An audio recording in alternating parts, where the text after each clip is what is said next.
శ్రీ గురుభ్యో నమః. హరిః ఓం. వసుదేవసుతం దేవం కంసచానూరమర్దనం దేవకీ పరమానందం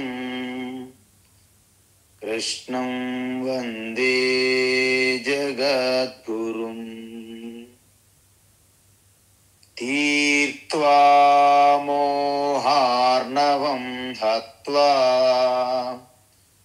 రాగద్వేషాది రాక్షసాన్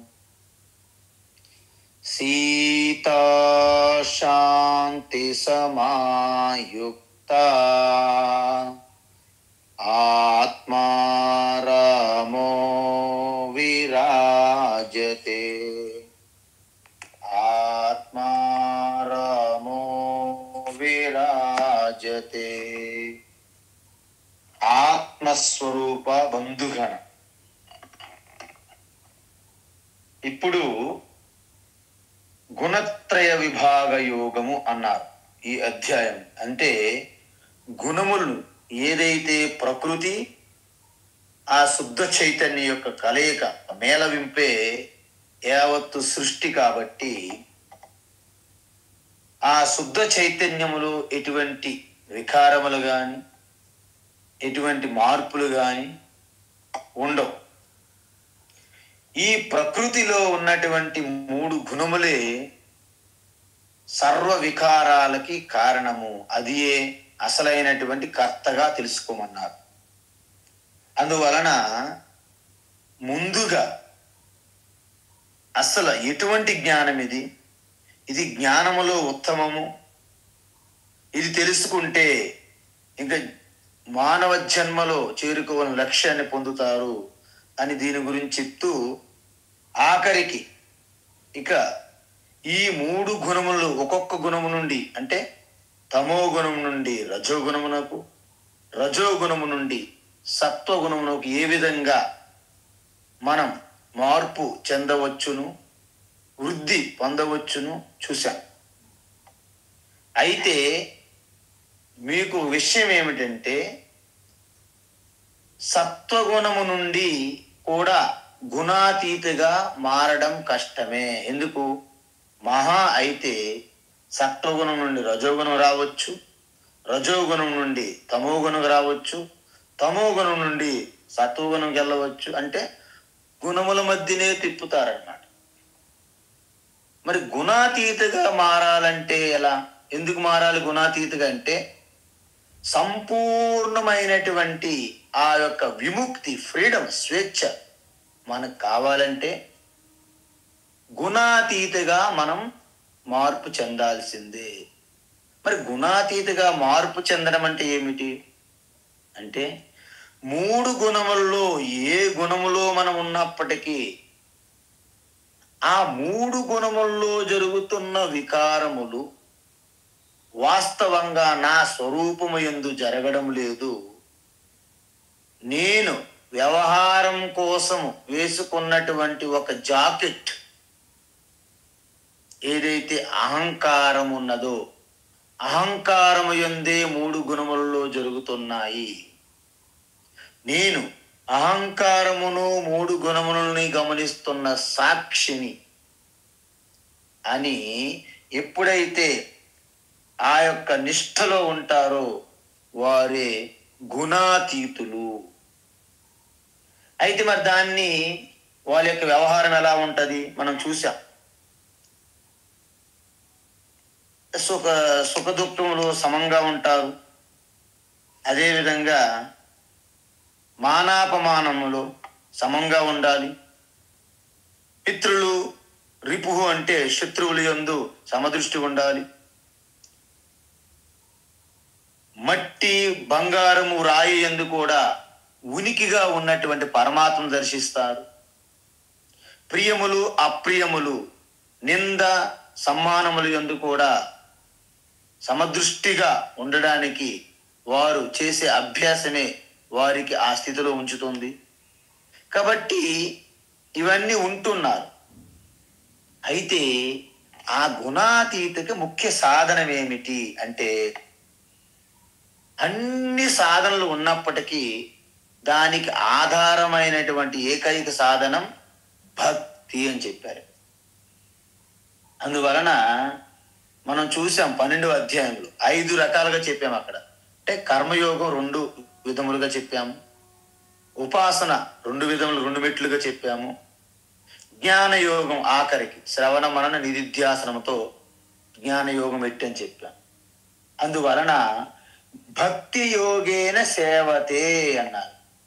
అంటే జ్ఞానం ద్వారా గుణాతీతునికి ఎదగడానికి చేయాల్సిన సాధనం ఏంటి?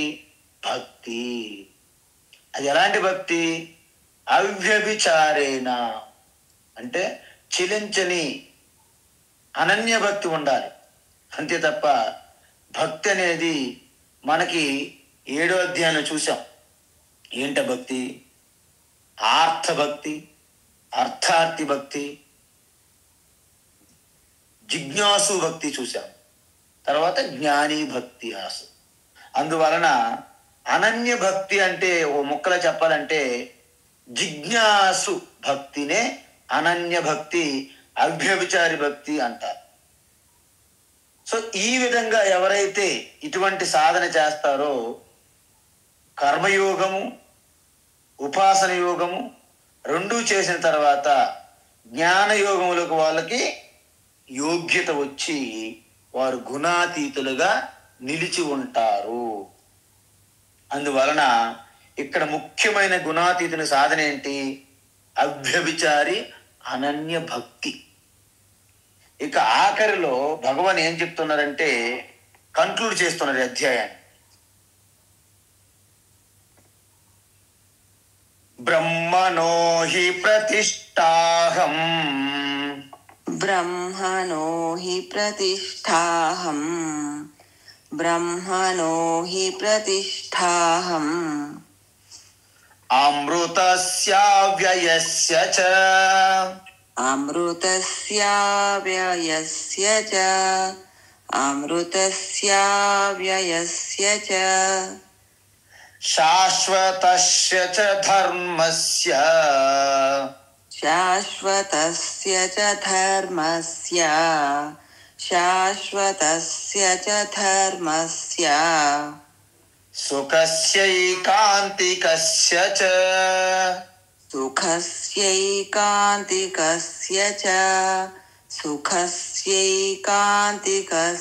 చ, బ్రహ్మణో హి ప్రతిష్ఠాహం, అమృతస్య వ్యయస్య చ, బ్రహ్మణో హి ప్రతిష్ఠాహం, అమృతస్య వ్యయస్య చ, బ్రహ్మణో హి ప్రతిష్ఠాహం, అమృతస్య వ్యయస్య చ, శాశ్వతస్య చ ధర్మస్య, సుఖస్యైకాంతికస్య చ, శాశ్వతస్య చ ధర్మస్య, సుఖస్యైకాంతికస్య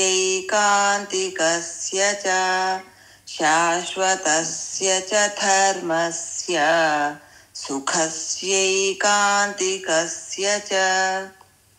ఉత్తమం. అయితే ఇప్పటి వరకు 26వ శ్లోకం వరకు భగవాన్ అర్జునుడు అడిగినటువంటి 3 ప్రశ్నలకు సమాధానం చెప్పారు.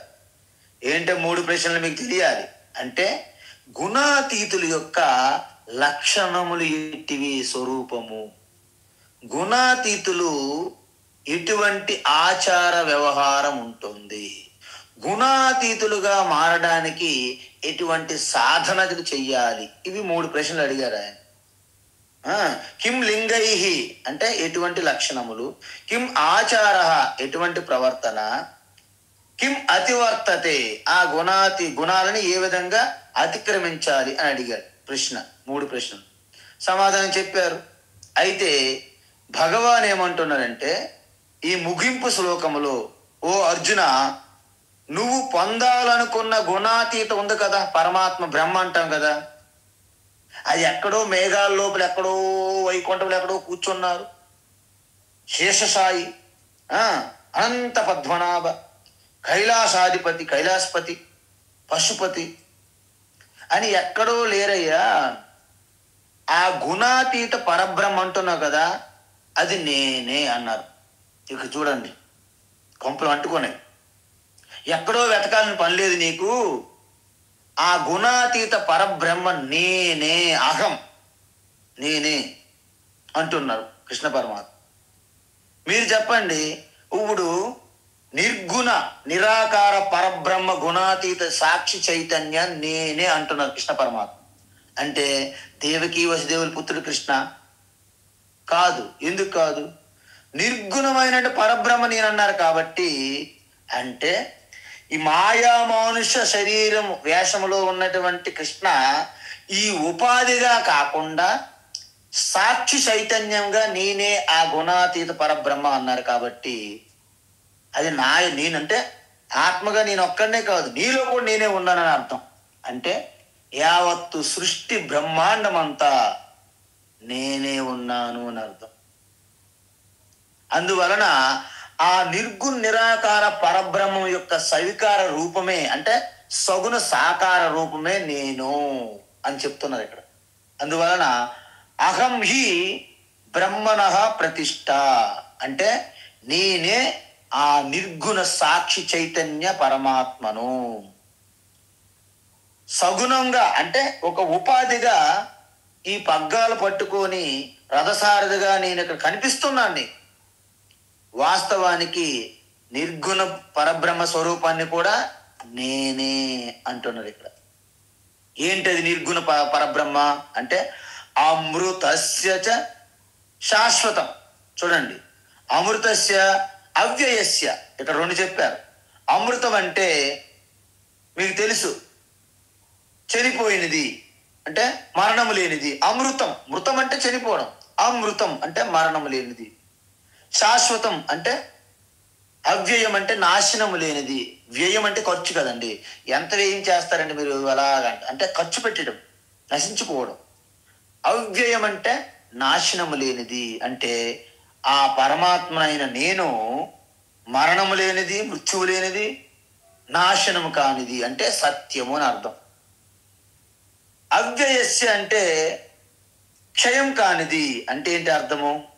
అంటే అమృతం అంటే మరణము లేదు, అవ్యయం అంటే ఎటువంటి వికారాలు లేవు, అంటే జర అంటే ముసలితనము, రోగ జబ్బులు ఇవేమీ లేవు. శాశ్వతస్య అంటే ఎటువంటి మార్పు, ఎప్పటికీ మార్పు వికారాలు ఉండవు. అంటే ఏంటి? ఇవన్నీ కలిపితే మనకేమర్థమవుతుందంటే నిర్గుణ బ్రహ్మ షడ్వికారాలకి దేశకాలాలకి అతీతం అని అర్థం. షడ్వికారం తెలుసు కదా, అస్తి, జాయతే, వర్ధతే, విపరిణమతే, అపక్షీయతే, వినశ్యతి. తల్లి గర్భంలో ఉంది, పుట్టారు, పెరుగుతున్నారు, ఇక పెరుగుదల లేదు, తగ్గుదల లేదు, మధ్యస్థ అవస్థ, తగ్గుదల, చివరికి నాశనము. ఇవి 6 వికారాలు. ఇవి ఎవరికి ఉంటాయి? ప్రకృతిలో ఉంటాయి. శుద్ధ చైతన్య నాలో లేవు అంటున్నారు భగవాన్. అందువల్ల నేను కాలానికి అతీతం, దేశము కాలం నా నుంచి పుట్టాయి అంటున్నారు. మాయా కల్పిత దేశ కాల కలన వైచిత్ర్య చిత్రీకృతం. చూసారా, అంటే ఈ ప్రకృతి మాయాలో కల్పించబడింది దేశాలు, కాలము. నాలో మాయే, అసలు నా ఆశ్రయం లేకపోతే మాయకే ఆధారం లేదు. ఇంకా ఇవన్నీ దేశకాలాలు ఎక్కడ నాలో ఉంటాయి? ఉండవు. ధర్మస్య, ఇక్కడ ధర్మం అంటే ఏంటి అంటే సాక్షాత్తు ఆత్మ, పరమాత్మ. ధర్మం యొక్క లక్ష్యం ఏంటి అంటే ధర్మం యొక్క లక్ష్యం ఏంటి అంటే పరమాత్మ స్వరూపమే పొందడం. అందువలన వైద్యం, వేదాలు, ఉపనిషత్తులు, బ్రహ్మ విద్య ఏం చెప్తున్నాయి? ధర్మాలు చెప్తాయి. అది పాటించడం ద్వారా, శాస్త్ర అధ్యయనం ద్వారా మనం ఏం పొందుతున్నాము? ఆ శుద్ధ చైతన్య పరమాత్మనే ఎరుకగా మన హృదయస్థంలో స్ఫురిస్తున్నట్లుగా మనము అనుభూతిలో చెందడమే జీవన్ముక్తి, అపరోక్షానుభూతి అంటారు. ఐకాంతికస్య అంటే ఏకాంత అంటే కేవల ఆనందము ఆనందం. సుఖస్య అంటే అనంతమైన బ్రహ్మానందం, లేశమైన ఎటువంటి మిశ్రమం కాలని, ఎటువంటి వికారం కాకుండా శుద్ధ చిదానంద రూప. ఐకాంతికస్య సుఖస్య అంటే కేవలం ఆనందో బ్రహ్మే దివ్యజానాత్ ఆనంద్యేవ కల్విమాని భూతాని జాయంతే ఆనందే జాతాని జీవంతి ఆనందం ప్రయంతి అభిశంవిశంతి ఇది అంటారు ఉపనిషత్తులు. అంటే ఏంటి? ఆనందమే సృష్టికి కారణం, ఆనందమే స్థితికి కారణం, ఆనందములోనే సర్వము లయమవుతాయి. ఆనంద సాగరం అంటారు. సో ఈ విధంగా అంటే మీ ఆనందంకి ఎటువంటి డోకా లేదు, ఎటువంటి మాలిన్యం కలుషితం కాదు. శుద్ధ చైతన్య చిదానందలో ఏమీ ఉండదు. కానీ మనస్సులో కలుగుతున్న సుఖాలలో తారతమ్యాలు వస్తుంటాయి. మనకి వాళ్ళకి ఎంతో సుఖం పొందుతున్నా, నాకు పికిల్ అంత సుఖం వచ్చింది పోయింది అనుకుంటాం. ఈ పికిల్ లాంటి సుఖాలు రావడం పోవడం మనస్సులో జరుగుతున్న పని. ఇది మీ హృదయస్థములో చిదానంద అనంతమైన ఆత్మానందములో మార్పులు చేర్పులు ఉండవు. దీనినే పొందగలవు నువ్వు. ఎవరు? అర్జున.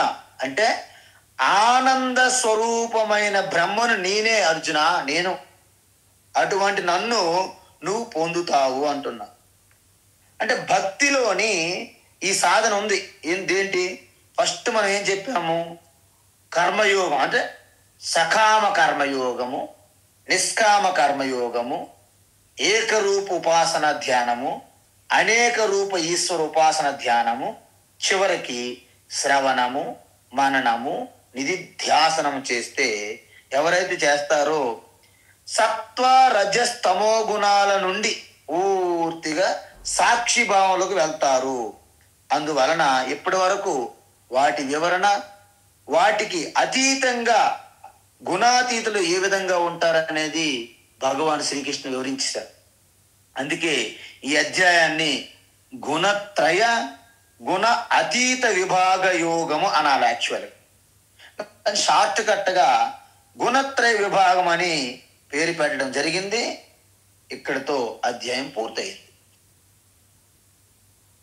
ఇప్పుడు ఒక్కసారి మనం అంటే ఒక బర్డ్ ఐ వ్యూ అంటారు.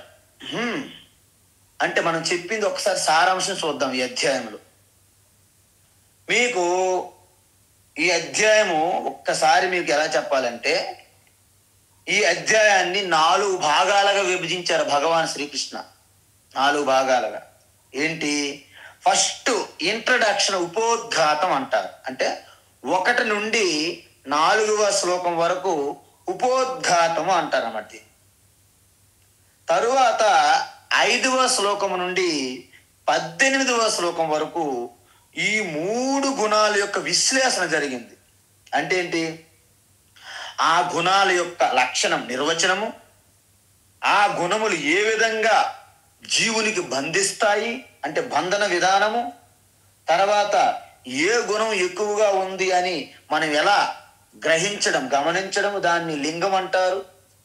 తర్వాత ఏ గుణము మీలో అధికంగా ఉన్నప్పుడు, శరీరం మరణించినప్పుడు అంటే దేహత్యాగం జరిగినప్పుడు మీరు ఎటువంటి గతి పొందుతారు అంటే మరుజన్మ ఏ విధంగా పొందుతారు. తర్వాత మీరు ఈ శరీరంలో ఉన్నప్పుడే ఏ గుణములో అధికంగా ఉంటే మీకు ఎటువంటి ఫలితం, ప్రయోజనం కలుగుతుంది. ఈ 5 మనం చూస్తాం. ఎక్కడ? 5వ శ్లోకం నుండి 18వ శ్లోకం వరకు గుణాతీతంగా ఏ విధంగా మనం ఎదగాలి, మారాలి అనేది 19-20 శ్లోకములో భగవాన్ శ్రీకృష్ణ 2 శ్లోకాలను చెప్పారు.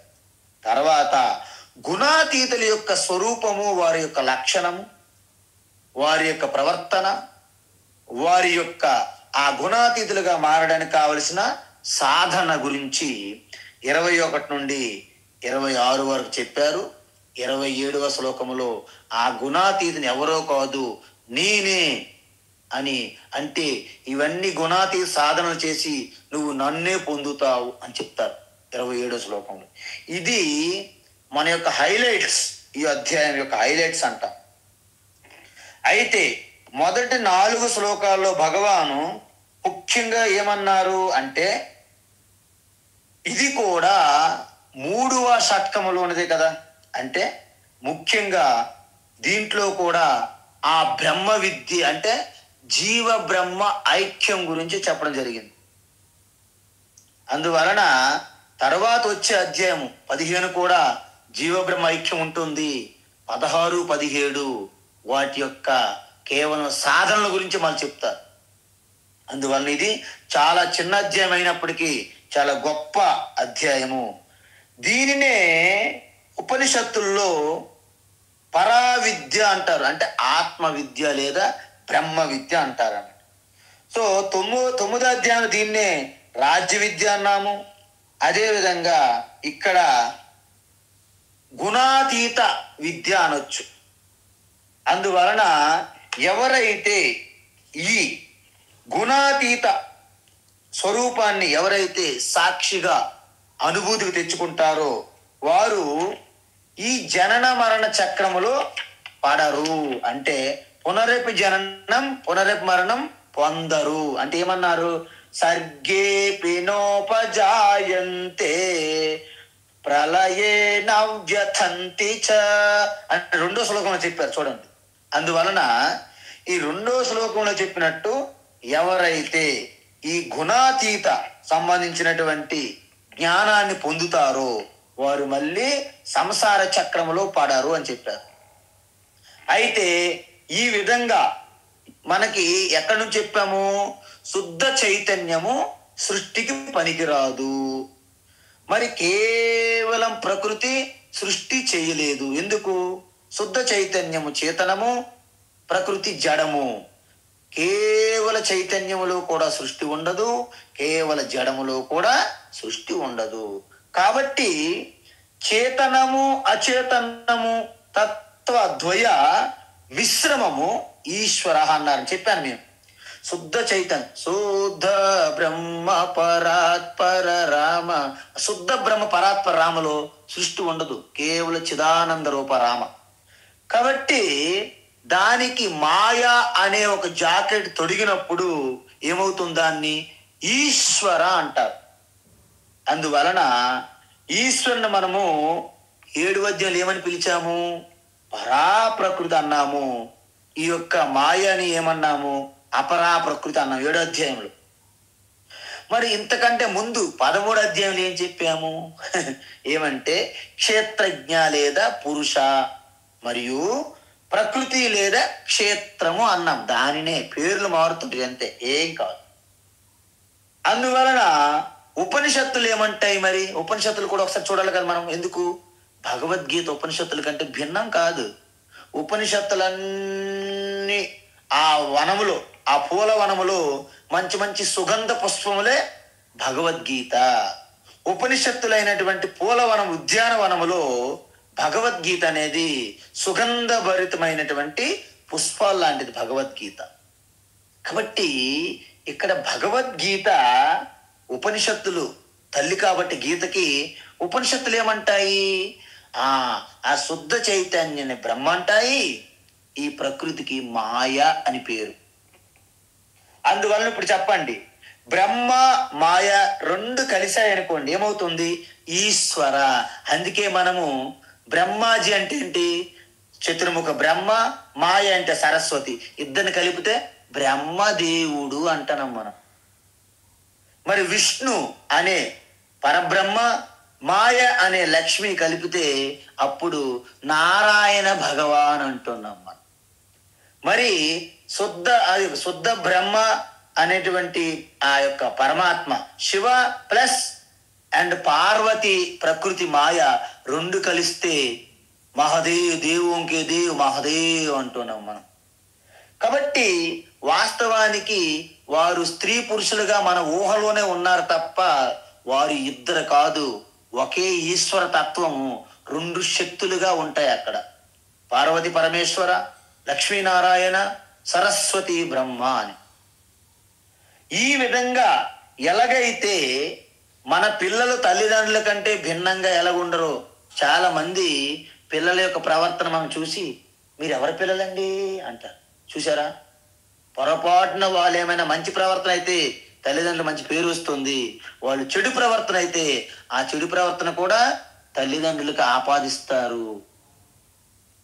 అదేవిధంగా గురు శిష్యులు, అదేవిధంగా ఆఫీస్, ఎక్కడ చూసిన ఇలాగే ఉంటాయి సంబంధం. యథా రాజా తథా ప్రజా అనేవాళ్ళు ఆ రోజుల్లో. ఇప్పుడు అది విపరీతం, ఉల్టా. యథా ప్రజ తథా రాజా.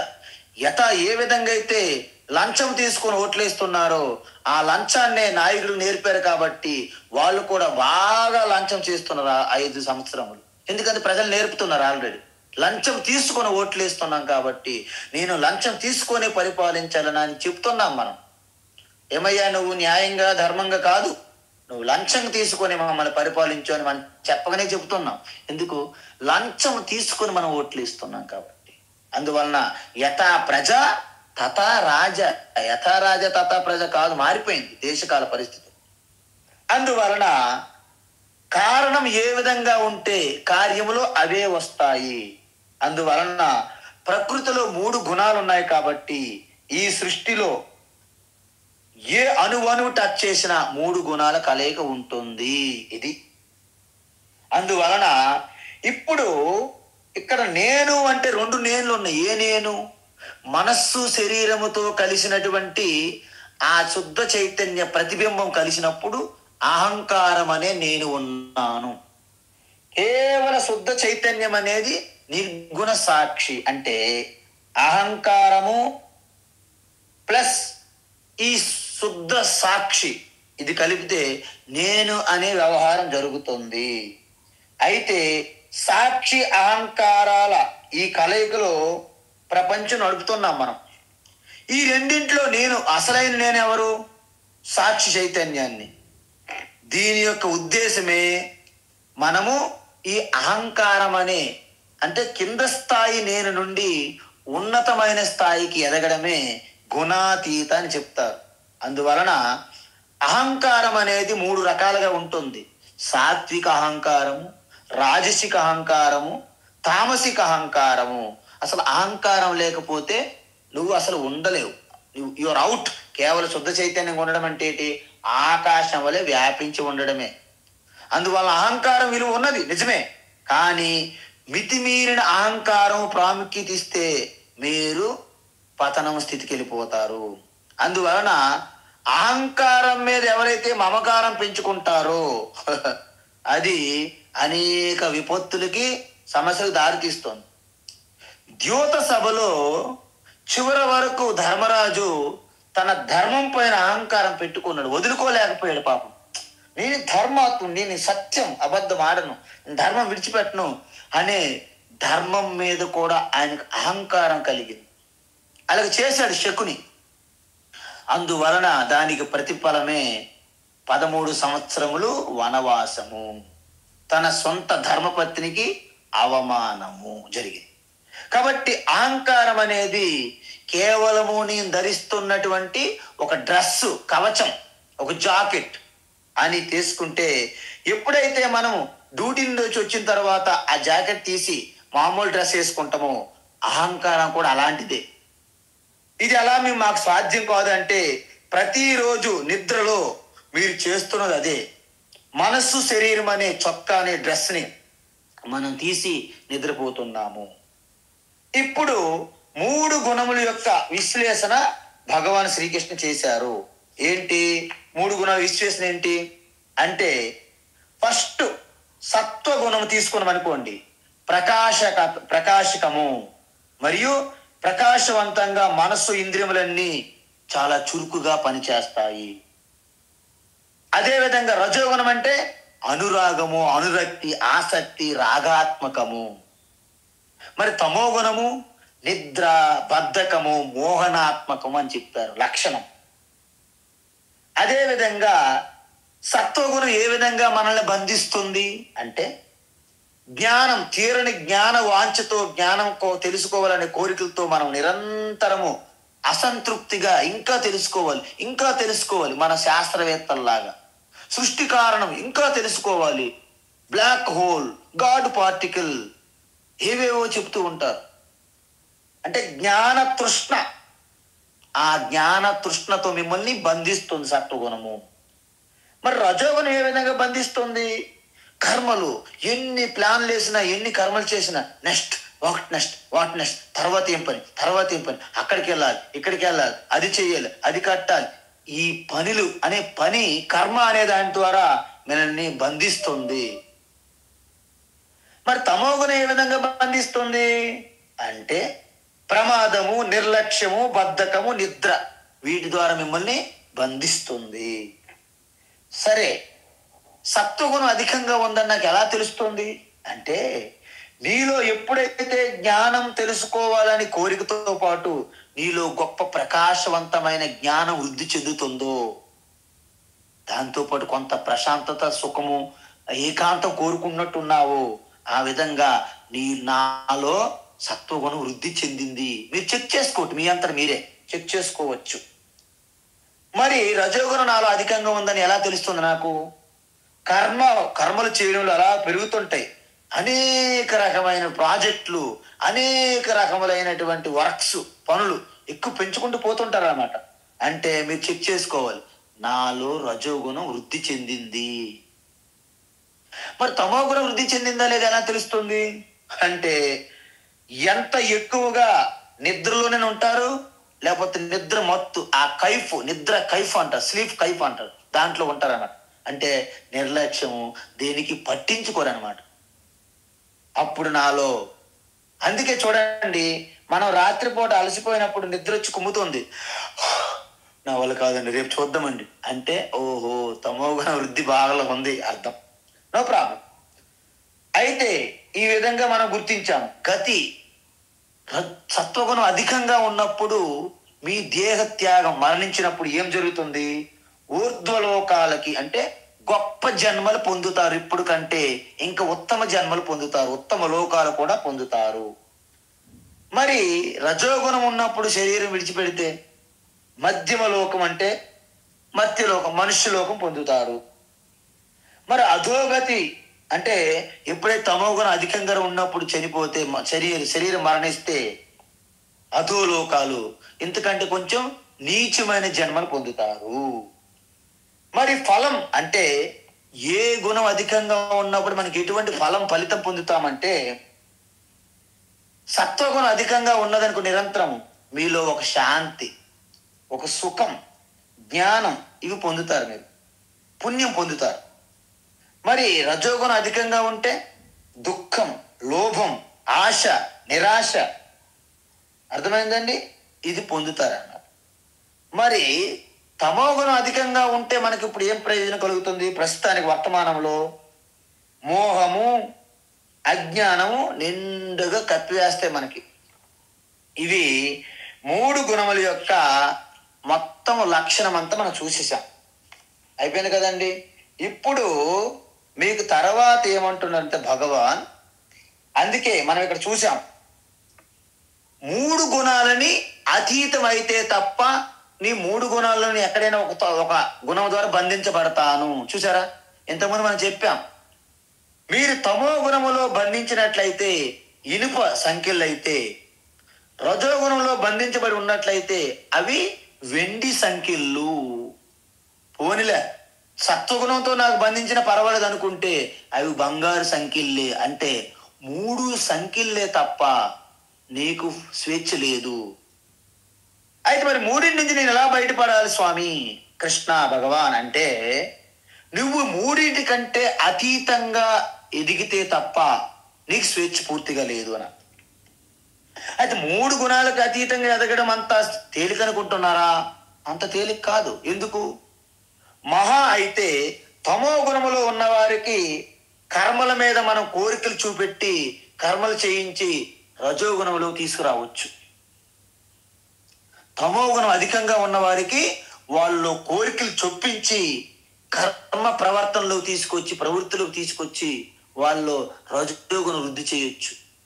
రజోగుణంలో ఉన్నవాడికి కాస్త ప్రశాంతంగా, మౌనంగా, నిశ్శబ్దంగా మీ అంతరంలోకి తొంగి చూడు.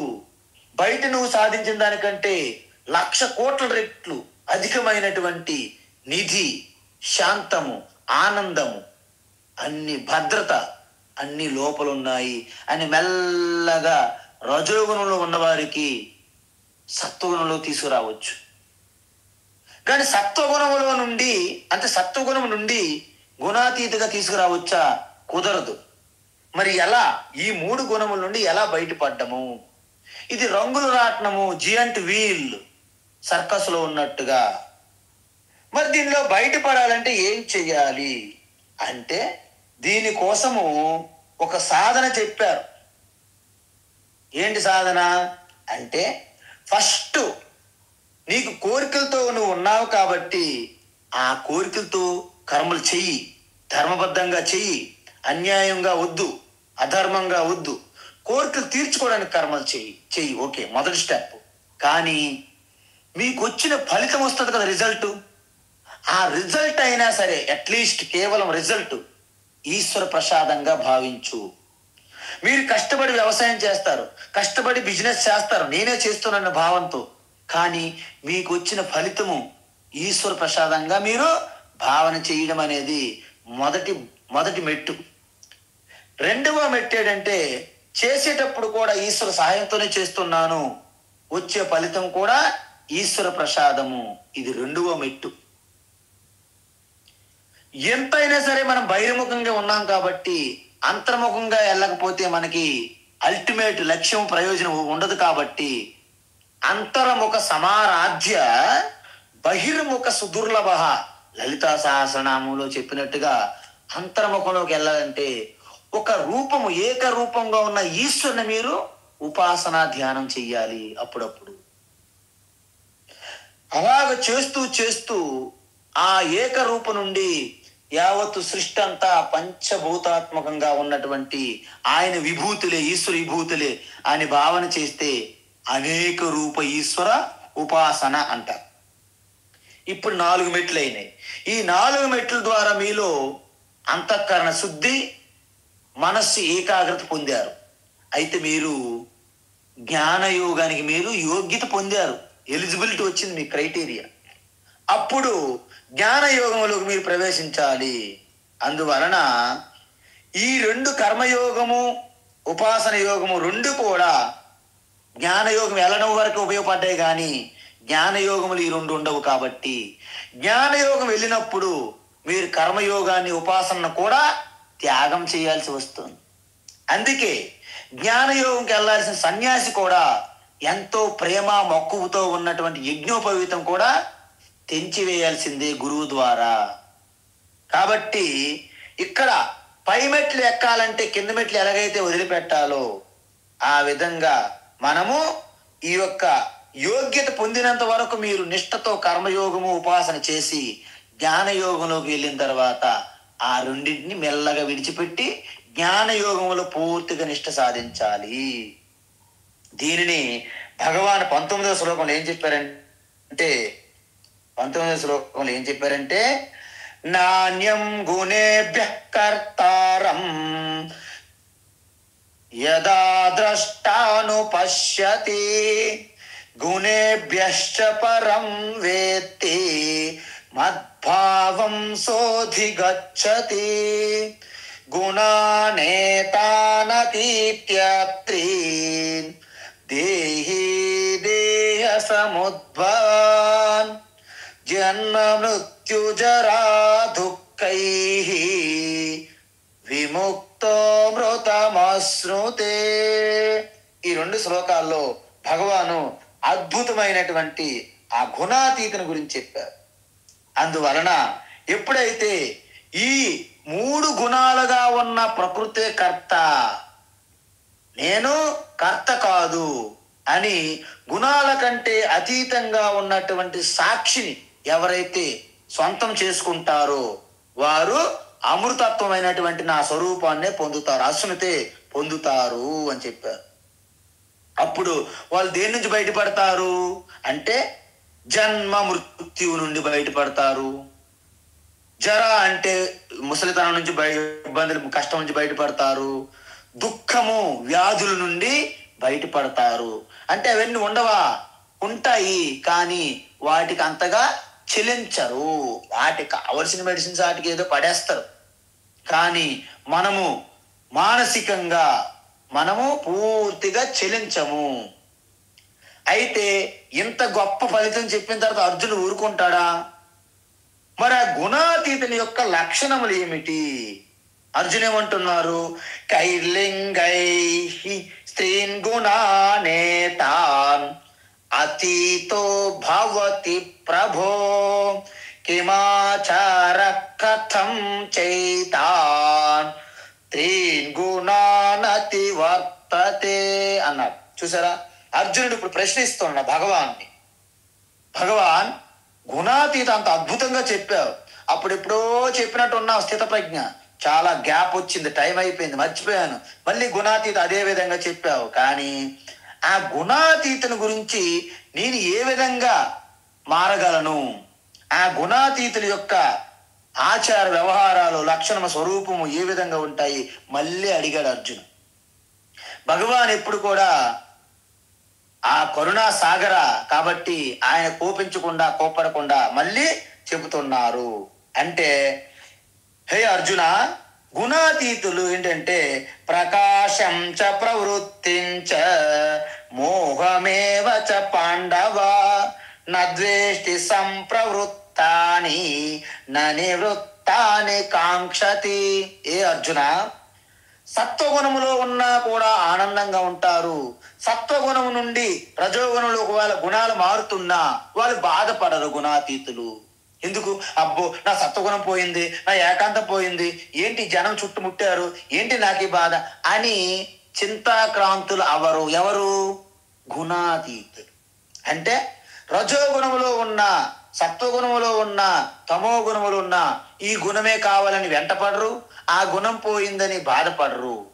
అంటే వాళ్ళు నద్వేతి సంప్రవృత్తాని, అంటే ఆ గుణాలు వచ్చినాయని, రజోగుణము తమో గుణం వచ్చాయని బాధపడరు, సత్వగుణము పోయిందని దుఃఖించరు, మళ్ళీ సత్వగుణమే కావాలని వెంటపడరు కూడా, నకాంక్షతి. అందువలన ఇక్కడ భగవాన్ ఏమంటున్నారంటే ఉదాసీనవదాసీన గుణైర్యో న విచాల్యతే.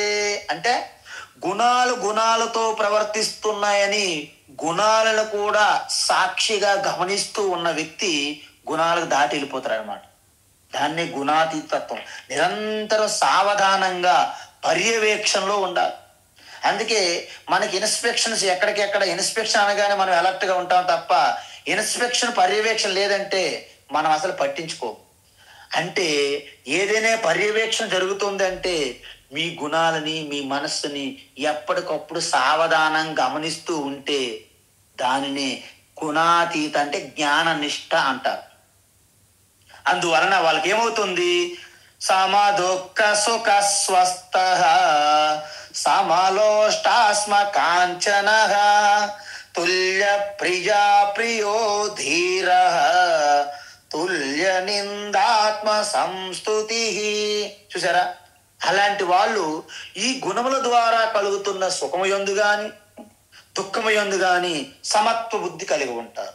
అంటే స్వస్థ అంటే ఎప్పుడు స్వరూప చింతన బ్యాక్గ్రౌండ్ లో నడుస్తుంటుంది. తంబూరా శృతిలాగా ఒక సంగీత విద్వాంసులు ఎలాగైతే తన శృతి విడిచిపెట్టరో ఆ యొక్క తంబూరా శృతి బ్యాక్గ్రౌండ్ లో నడుస్తుంది అనమాట. అందుకే సింగర్ చూడండి, వాళ్ళతో మీరు పని చేయండి, వాళ్ళ లోపల హరే రామ్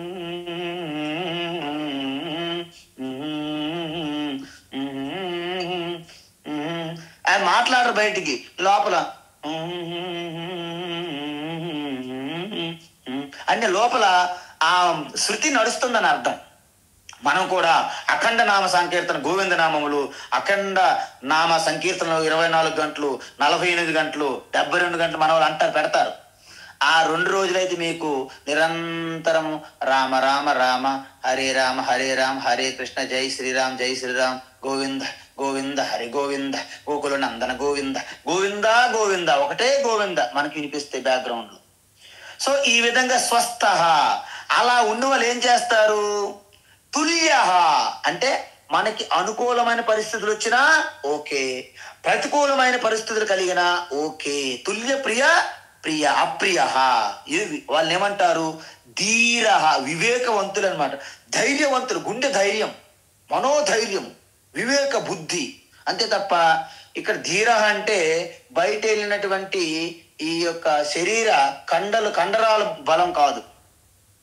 వాళ్ళు ఎలా ఉంటారు, నిందించినా పెద్దగా దుఃఖించరు, స్తుతించిన వాళ్ళని పొగుడుతున్నా పెద్దగా పొంగిపోరు, రెండింటికి సమతుల్య.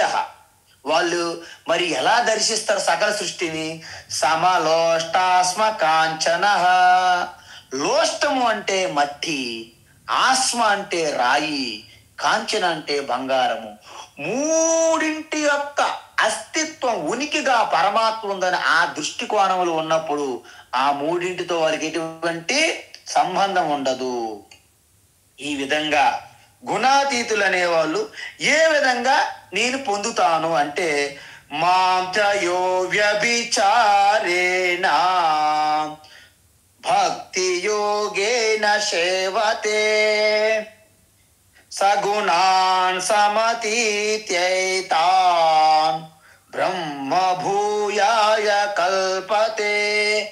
ఇది భగవద్గీతలో ఒక 3-4 సార్లు చెప్పారు. బ్రహ్మ భూయాయ కల్పతే అంటే బ్రహ్మతత్వాన్ని అనుభూతి చెందడానికి వాళ్ళు యోగ్యులు అని చెప్తున్నారు భగవాన్. ఎవరైతే ఈ గుణాతీత సాధనకి జ్ఞానయోగం అనేది ముఖ్యమైన సాధన అని చెప్పాము. కానీ ఏ విధంగా చేయాలి, భక్తి ద్వారా జ్ఞాన సాధన చేయమన్నారు. చూసారా, అంటే ఇక్కడ భక్తి అనేది సర్వ సాధనలకి తల్లి లాంటిది, సకల సాధనలకి ఒక బ్రిడ్జ్, రోడ్డు, రహదారి లాంటిది. అందువలన ఇక్కడ మనకి రామసేతు ఎలాగైతే ఆ యొక్క 3 గుణాలుగా ఉన్నటువంటి సత్వగుణం అంటే విభీషణ, రజోగుణం అంటే రావణ, తమో గుణం అంటే కుంభకర్ణ, 3 గుణాలకి అతీతంగా వెళ్ళినటువంటి ఆ సీత శాంతి స్వరూపం అనేది రామసేతు అనే భక్తి ఆధారంగా, అంటే హనుమంతుడు అనే భక్తి ఆధారంగా ఆ జీవాత్మైనటువంటి శాంతి అంటే సీతాదేవి ఆత్మారామో విరాజతే. చూసారా, అక్కడ ఆత్మారామే, ఇక్కడ ఎవరు, నేనే అంటున్నారు భగవాన్ శ్రీకృష్ణ. అందువలన ఆత్మారామో విరాజతే. దాన్ని మన శ్లోకంలో ఏం చెప్పాము, తీర్త్వా మోహార్ణవం హత్వా రాగద్వేషాది రాక్షస. అంటే అజ్ఞాన భ్రమ అనేది పోగొట్టే రామసేతు అనే హనుమంతుడి సహాయం ద్వారా తీర్త్వా మోహం తీరి, మోహం దాటి, రాగద్వేషాది అనే రావణ కుంభకర్ణులని సంహరించి, అత్వా సీత అనే శాంతి జీవాత ప్రసన్న చిత్తముతో ఆత్మారామ హృదయత్వంలో ఉన్న ఆత్మారాముని ప్రకాశింపజేస్తున్నట్లుగా బ్రహ్మ భూయాయ కల్పతే, వారు నా స్వరూపాన్ని పొందుటకు అర్హులవుతారు. ఇంతకీ నా స్వరూపాన్ని చెప్పాలి కదా ఆయన. ఇప్పుడు ఆయన స్వరూపాన్ని మరొకసారి చెప్తున్నాడు పెద్ద మనిషి.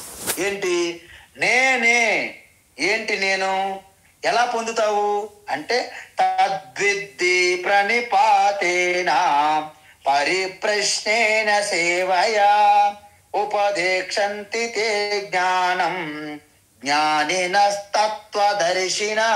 ఇంతకుముందు మనం చెప్పాం 4 అధ్యాయాలు. దాని ద్వారా నువ్వు నిరంతరం ఏం తెలుసుకుంటావు, క్షేత్రజ్ఞం చాపి మాం విద్ధి సర్వక్షేత్రేషు భారత అని చెప్పి తెలుసుకుంటావు. అంటే సకల ప్రకృతి, ఈ సృష్టి అంతా ప్రకృతిమయమైనటువంటి 3 గుణములే.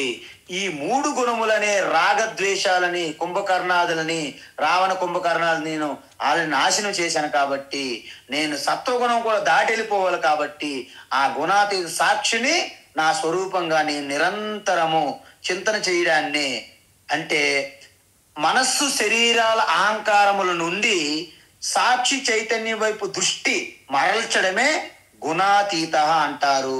అది దేని వల్ల కలుగుతుంది? జ్ఞానయోగం వల్ల కలుగుతుంది. దాన్ని జీవన్ముక్తి అంటారు.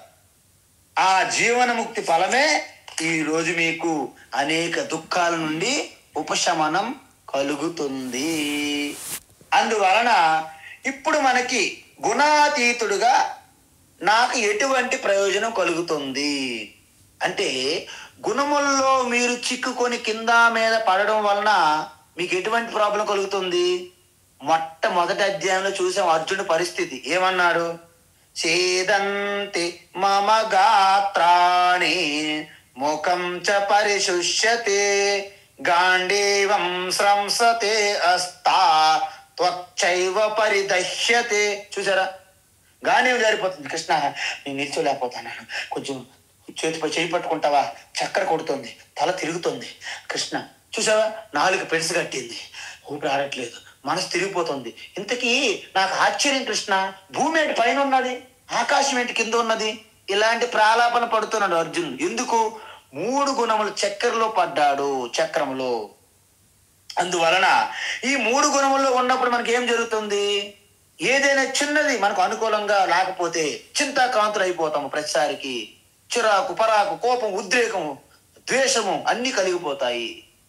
ఎప్పుడైతే జ్ఞాననిష్ట వచ్చిందో మనకు ఆ చిరాకు పరాగలు కలగడం అనేది ఇంతకుముందు రోజుకి 10 సార్లు కలిగితే ఇప్పుడు ఏదో ఒక్కసారి.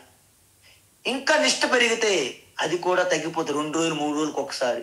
ఇంకా నిష్ట పెరిగితే నెలకు ఒక్కసారి. ఇంకా నిష్ట పెరిగిందానికి జ్ఞాన నిష్ట, గుణాతీత నిష్ట. అప్పుడు ఇప్పుడు ఏమో అది కూడా కర్పూరం వల్లే కలుగుతుంది, తర్వాత పోతుంది. సో ఈ విధంగా మనం ఎంత షేక్ అయిపోయినా మళ్ళీ మనము రికవరీ పీరియడ్, మళ్ళీ మనము వెనక్కి రాగలుగుతాము. ఎందుకు? మీకు ఆ జ్ఞాన సామర్థ్యం ఉంది బ్యాక్గ్రౌండ్లో. మీరు అది మింగేశారు. ఆ పిల్లు రావణ్ ఎలాగైతే ఈ అమృత బాండం మింగాడో ఆ విధంగా మీరు ఆ సాక్షి చైతన్య తత్వం, క్షేత్రజ్ఞ నేను, గుణాతీత సాక్షి నేను అనే పిల్లి టాబ్లెట్స్ మింగేశారు మీరు ఈ తపస్సు ద్వారా, జ్ఞాన తపస్సు ద్వారా. అందువలన మీరు ఎప్పటికప్పుడు ఏ చిన్న పొరపాటు అంటే రజోగుణములోను తమో గుణములోను ఏమైనా సరే మీ పెదవుల నుండి, మీ మనస్సు నుండి, మీ చేతుల ద్వారా దాటిపోయినా మీరు వెంటనే ఆత్మ విమర్శ చేసుకుంటారు. తొందరగానే వాటిని చల్లబరుచుకొని మనం మీ యథాస్థితికి వచ్చేస్తారు. అది గుణాతీత యొక్క గొప్ప ఫలితము, ప్రయోజనం. దీన్నే జ్ఞాననిష్ట అంటారు. అందువలన భగవాన్ ఏమంటున్నారంటే, మాంచ అంటే నన్ను, అవ్యభిచారేణ అంటే ఎటువంటి మార్పు లేని ఏక చింతనతో భక్తి యోగము, భక్తి ద్వారా 12 అధ్యాయాలు చెప్పాం మనం. ఇప్పుడే చెప్పాము 5 మెట్లు.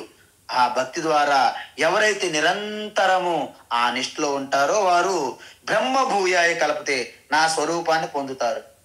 ఎందుకు నీ స్వరూపం ఏమిటి అంటే, నేను అమృతము అంటే మరణ ధర్మం లేనిది, అవ్యయము నాశనము లేనిది, శాశ్వతము నిరంతరము నిత్యము ఎటువంటి మార్పు చేర్పులు లేనిది, ధర్మము అంటే తత్వము, చైతన్య తత్వజ్ఞానము, సుఖము ఐకాంతికము అంటే కేవల ఆనంద స్వరూపము. ఒక్క ముక్కలో చెప్పాలంటే చిదానంద రూప శివోహం శివోహం అహం నిర్వికల్పో నిరాకార రూప విభూత్వా చ సర్వత్ర సర్వేంద్రియాణా నా పుణ్యం నా పాపం నా సౌఖ్యం నా దుఃఖం నా మృత్యు నా శంక నా మే జాతి భేద పితా నైవ మే నైవ మాతా న జన్మ. మరి నువ్వేంటి చెప్పాలి కదా, చిదానంద రూప శివోహం శివోహం. ఇది భగవద్గీత 14వ అధ్యాయం పూర్తయింది. అద్భుతమైనటువంటి నిరంతరము చెక్ చేసుకోవాలి, నిరంతరము ప్రాక్టికల్. స్వామీజీ ఈ పాండిత్యము నాకు థియరీ అక్కర్లేదు, ప్రాక్టికల్ ప్రాక్టికల్ ప్రాక్టికల్ చెప్పండి అంటే భగవాన్ ఇదే ప్రాక్టికల్ అని చెప్పారు. కాబట్టి నిత్యము 14వ అధ్యాయం మీరు వింటూనే ఉండాలి. అప్పుడు మీలో ఒక అద్భుతమైన మార్పు మీకే తెలుస్తుంది. అంటే మీరే శ్రీకృష్ణ పరమాత్మ వలె లీలలు చేస్తారంటే ఆశ్చర్యం అక్కర్లేదు. అది గుణాతీత. మీరందరూ కూడా గుణాతీతులుగా కావాలని ఆ ఈశ్వర పరమాత్మ కృష్ణ మీ హృదయంలోనే ఋషికేశుగా ఉన్నాడు కాబట్టి ఆయన ప్రేరణ. అందుకే మనం ఎక్కడైనా ఏ మహాత్ములు ఎక్కడైనా కలిసినప్పుడు మనకు ప్రేరణ కలుగుతుంది, కానీ గుణాతీత తత్వనిష్ట కలగదు. అది ఎప్పుడు కలుగుతుంది? భగవద్గీత అధ్యయనము, ఈ శ్రవణం మన నిధిధ్యాసనం ద్వారా మాత్రమే కలుగుతుంది. లేకపోతే మనము ఆ యొక్క టెంపరీ తాత్కాలికం క్షణికంగా ఉంటే తప్ప మీతో శాశ్వతంగా ఉండవు. దీంతో అధ్యాయం పూర్తయింది. భగవాన్ శ్రీకృష్ణ కూడా కాస్త రెస్ట్ తీసుకుంటాడు కాబట్టి ఆయన రెస్ట్ తీసుకొని రేపు మళ్ళా 15వ అధ్యాయంలో కలుద్దాం. హరి ఓం తత్సత్. సర్వం శ్రీకృష్ణార్పణమస్తు.